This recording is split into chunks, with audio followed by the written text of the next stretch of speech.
Kitfirtirot is Ó Domhnaill. A thousand welcomes to Crown of Biha Short Stories and Poetry for April 19, 2024. I'm Terrance Ó Domhnaill, your Irish scéalaí, with more stories and poems from medium writers.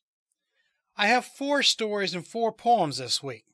The first is Chapter 12 of the ongoing story From Beyond the Water Wall, then 3 short stories, 2 from the same writer, and some beautiful poems, one with a bit of Gael in it, so I will do my best to read with my American accent, and another wonderful meditative poem from David B. to close things out. So gather around once more and let me read these stories and poems and bring them to life to you. So as I said, my first story, From Beyond the Water Wall, Chapter 12, The Shelter, by Don Woodby, published in the Fiction Writer's Den. Now, previously, Ren and Mars kept meeting with Spike and Abby to exchange raw materials for the explosives. When Ren opened her eyes, Hades sat on her chest and stared at her. "What are you doing?" she mumbled. Then Purs had woken her up, while Mars lay beside her, knocked out. It was still dark. She stood up, feeling tipsy. Her tongue couldn't moisten her dry lips. The cat followed her closely, still making noises, on the way to the fridge. She chugged a large cup of water, and another. Hades hissed and ran toward the window. He sat on the sill and stared outside. Ren froze for a moment, and slowly ran her fingers through her head, moving down to the neck, and then squeezed her lips. She turned off the lights and prowled toward the window. What she saw was nothing to catch anyone's attention. An empty street, as empty as one would expect at that time. Hades hissed again. She caught a glimpse of a shadow moving from behind a car to a dark alley. She gazed at the same spot for a moment. 2 more human-shaped shadows ran the same course. Hades hissed. She sprinted toward the couch and shook Mars violently. "Wake up," she whispered. "There is something very wrong here. I just saw something." "There's nothing wrong, baby. Go back to sleep." She shook him once again, and again, stronger. "What's wrong?" he asked, opening his eyes wide. There are people outside. We have to go to the shelter." "What do you mean? Maybe it's just some random people. I'm sure it is nothing." "Trust me," she said, grabbing his hands and pulling him from the couch like a kid who doesn't want to go to school. They crept toward the other room where Mars had been treated before. Hades followed them closely. Ren rushed toward the shelves, moved the toolbox, and pressed a button. A small opening appeared on the ground. A hidden shelter. The place where they stored the explosives. Above the toolbox, she grabbed something that resembled a backpack sprayer and strapped it around her shoulder. "What's that?" he asked. "You will see when the time comes." For a split second, a smile escaped her lips. They rushed inside the shelter. Mars pulled down the cover and, after Ren pointed at it, slid a metal plate to seal them under there. They sat in utter silence for some moments. Ren lit one of the bedside lamps to break the darkness. There was a small screen attached to the wall near the bed. She turned it on, and it showed somewhat distorted images in black and white from the upper level of the apartment. There were 4 parts. One showed the entrance from the outside. Another one, the kitchen and the living room. The third, Ren's room. The last one displayed the room immediately above where they were. Everything looked like it was supposed to be, inconspicuous, except for one small detail. Through the entrance camera, it was possible to notice a small, dark half circle on the floor, motionless. Ren pointed at it without saying a word. Mars squinted. "It looks like a boot." Soon after, that part of the screen went off. Dead pixels. Ren went to the side door where there was a path leading outside and left it ajar. "If they find us here, we run." Mars nodded and turned his head toward the screen again. Ren poured a glass of water and gave it to him. "You haven't drunk anything since you were up." He chugged it without turning away from the screen. Still nothing. "Who told on us?" he asked. "I don't know. No one knows where I live except for—" "Spike?" "Exactly. I'm going to kill that rat." He suddenly stopped and pointed to the screen. Another part was off. The living room. Ren scratched her head. "How are they doing this?" Mars shrugged and moved towards the barrel where they stored the explosives. Beside it, there was a moss green bag. He started packing them as fast as possible. He managed to put 30 of them. Many were still left in the barrel. "At least we don't lose everything we work for. Can you set all the remaining ones to detonate?" Yeah, her lips shivered. We just need to turn the switch on all of them, and I can detonate them remotely, but not from too far away. From outside? Is it possible? She nodded. He began to unpack the remaining bombs, turned the switch, and spread them around the floor. Are you sure about this? I won't have our work be all wasted. It will buy us some time, and we get some of them. Make sure you don't blow us up, too. She left a nervous laugh escape. It would be glorious. After the barrel was empty, he turned his face back to the screen. Muffled thuds on the ceiling startled them. Hades lifted his ears and did it as if he was going to get up, but lay on the bed again with his paws forward. They stood still. Another screen. The one in Ren's room went off. Only one left. This camera's well hidden. I don't think they will find it, she whispered. If they find us, it doesn't matter. Suddenly it was there. They looked at the screen, and on that small bottom part, the only one that was still working, they could see 4 soldiers, wearing a similar armor as the ones they faced before, but darker. Almost black. 2 of them carried rifles. 2 of them had shotguns. Blue lights flashed in their helmets and traveled around the chamber. They watched as the soldiers searched the whole room. One of them grabbed the toolbox and opened it. Another one stood precisely above them. They carried large, dark, square backpacks that made them appear even bigger than they were. They went all the way to the entrance door to a pathway that led outside, but didn't find the hidden door. They made another round and another. Mars and Ren were immobile. They took long and weak breaths to avoid making any noise. They alternated between looking at the screen and looking at the ajar door beside them. The soldiers took another round and looked at each other, facing the center of the room. They shrugged and walked toward the door as if they had decided to leave. The sense of relief had barely reached them as Hades got up and hissed very strongly. He ran and dropped the glass of water, shattering it on the ground. The soldiers turned around. One of them moved to the middle of the room and tapped his boot on the floor. He stopped and did it once more. He then crouched and opened his backpack, taking a circular blade and a telescopic rod from it. He slowly opened the rod and attached the blade to it. Soon he had a saw, the blade cutting through the ceiling. I'll grab the cat in the bag. Prepare the detonators, Mars said, strapping the bag on his shoulders and carrying the cat with the opposite hand. The noise from the saw cutting through the metal was deafening. Are you really sure? She asked, grabbing the backpack sprayer-like tool with one hand and her phone with the other. Her trembling finger was ready to press the button. Mars nodded. At least we take them with us. They crawled fast through the passage, all the way to the small door that led to the alley outside. They went through it and pressed their backs against the wall. Each one on one side of the door. Mars exhaled deeply. Now!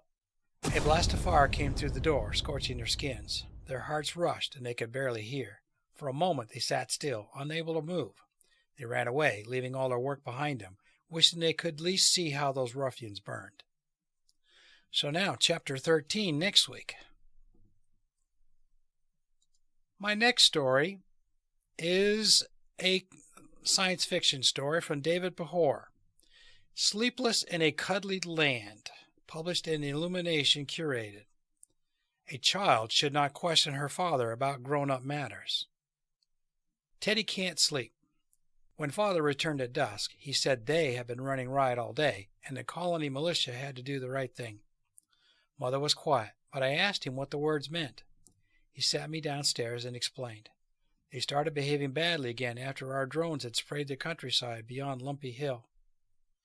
We had to use more of the magic water that makes the trees go away so our animals can have nice meadows and grass. This made them crazy, and lots of them gathered, almost breaking through the spark bubble of the Svensson farm. So, to run riot means to behave improperly? But, I asked Father, are they not only vermin? How can they know what is proper? He became angry and said they were not like us, and they had no real feelings anyhow. I then told him I remembered from the time just before we went to sleep in the big cold starship how Mama didn't allow the spiders to be squashed in our rooms on Earth. Pa turned even more angry. He told me I was a silly girl who did not understand that this planet had been given to us and was now our final home. Mama took me quickly upstairs to bed and tucked me in, saying I should not make Pa mad so often, but I think she cried later in the kitchen, drinking her special tea. Teddy Bear still can't sleep. I hold him close to my chest, repeating that everything will be all right. This world is bright and sparkling, its forest deep and violet, its 2 moons really neat. But my fluffy best friend whispers back, it was their home before. In the darkness of my room and by the murmur of faraway explosions, I can feel the wetness from his eyes, and I really, really want to grow up. Then I will for sure know how to make him understand. My next short story is actually a prologue to these other stories. So previous weeks I had read you a couple of stories called about the elementals from H.R. Parker. So this is a prologue. It's called Ember Burning, the elementals prologue. Some say you're scarred by fire. Others say you're molded by it. And she published this in the Fiction Writer's Den. Some say you're scarred by fire. Others say you're molded by it. Me? Well, I'm both. I wasn't born on Nova Requiem like some. They forced some of us here. But no matter how we got here, our priority is identical: escape. I haven't been here long, but I know what they want. It burns within me, scorching pathways to my very soul. I'm waiting until they can take me for my experiments. For now, I pace in this cell like a caged animal. I plan, and I'm going to get us all out of here. To be continued. Now, in that mindset, I have Chapter 3 of The Breakout here for the Elementals. And it's entitled Breakout, the Elementals Part 3, She Has No Chance, I'm Amplified, Meet Cascade, by H.R. Parker, and again in the Fiction Writer's Den. We're here to save you, Cascade. The door hinges melt, fall to the floor. Ember enters, heads straight to me, while Tempest, an elemental neophyte, zaps the facilitator with lightning, and he buckles to the ground. Lucky shot. Ember burns off my restraints, and I block a punch just in time from the lab assistant. She has no chance. I'm amplified. She sails across the room, a torrent of water gushing from my hands. Let's go. We still have 2 more. Ember runs out, Tempest in tow. I follow. Hold on to your hats, ladies. We're breaking out of Nova Requiem. And there's more chapters to this, so just wait. Now this is this poem here.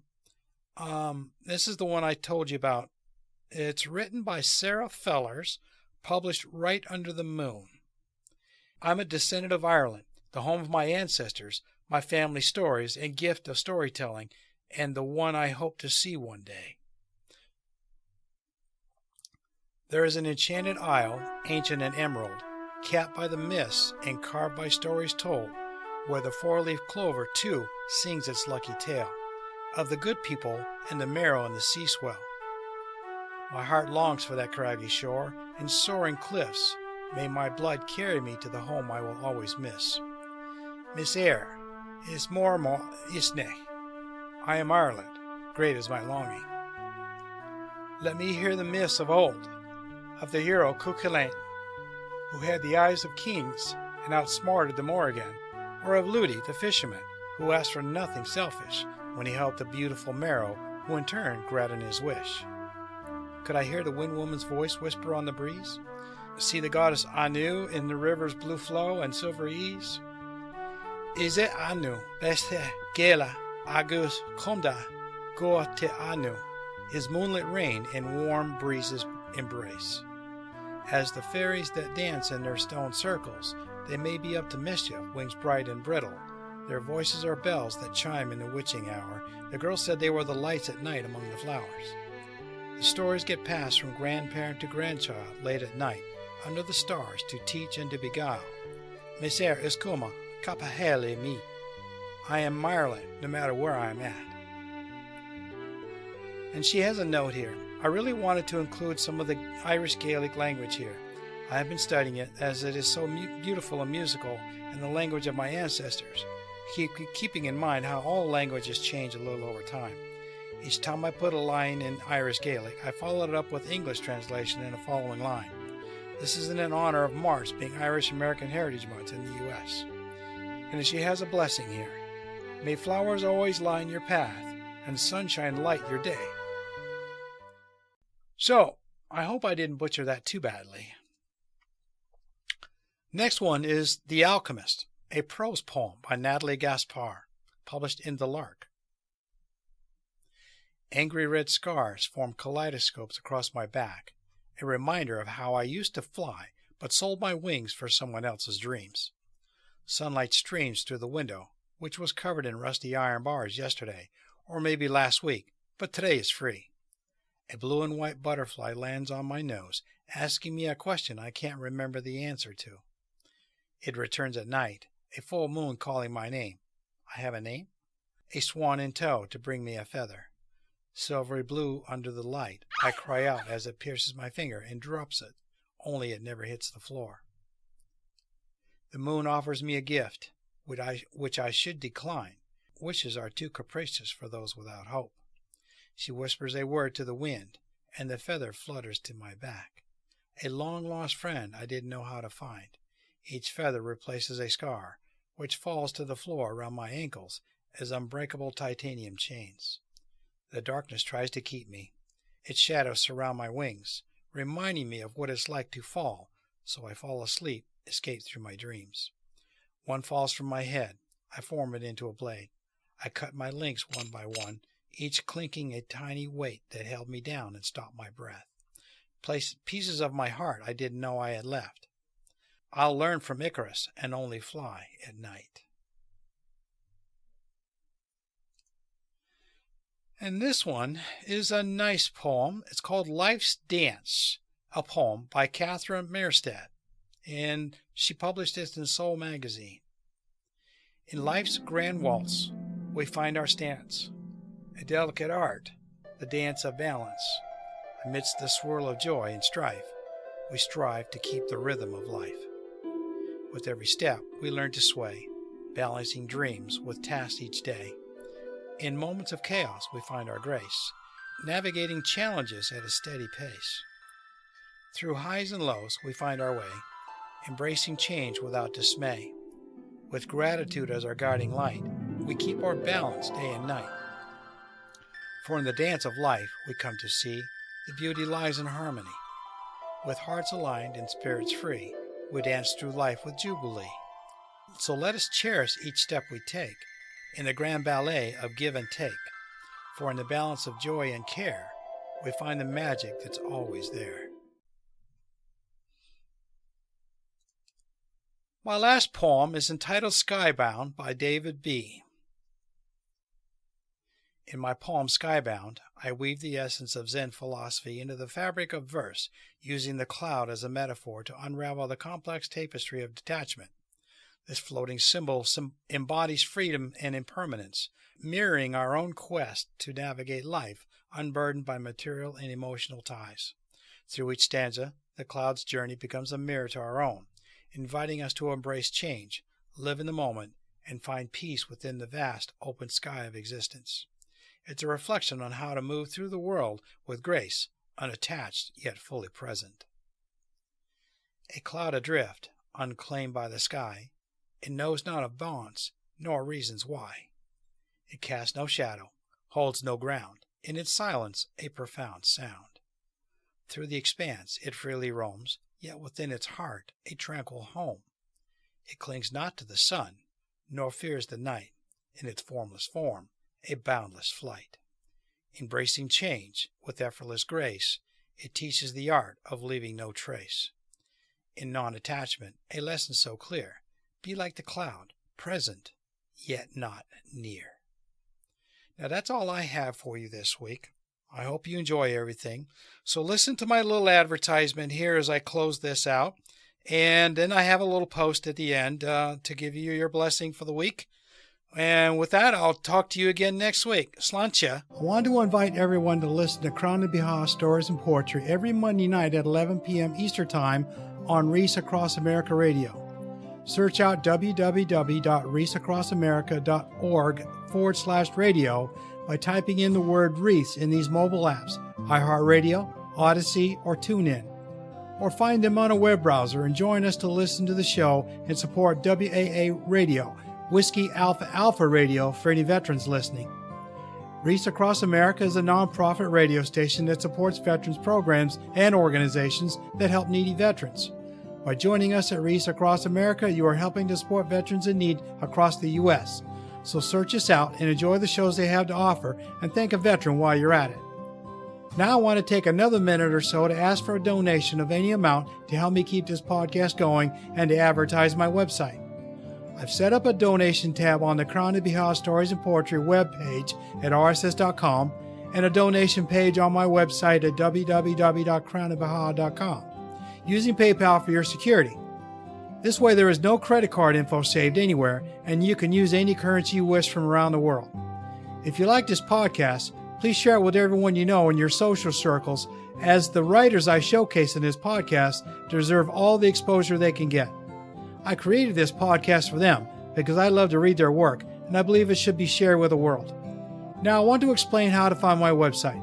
Since the show is audio only, just take the website name from the podcast logo shown here and search for it. Visitors finding the website for the first time will reach the welcome page to learn a little bit about what's inside. There you'll see a homepage link at the bottom of the page. Click on it if you wish to enter my world.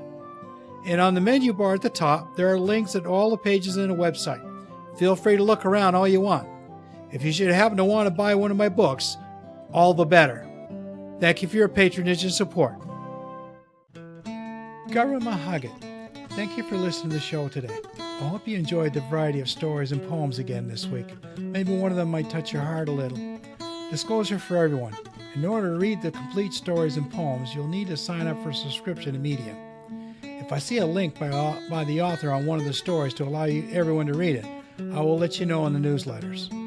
Please return again next week for another episode of Crown of Baja Stories and Poetry. As a Sean K., I want to continue to delight you with a story or a poem that may bring you a smile or make you think a little bit after we part for the day. As I say goodbye this week, I wish to leave you with this Irish blessing as you go about your day. Long life and fair health to you. Salfada a gusprech, slánche chocolate. Slán go foil. Goodbye for now.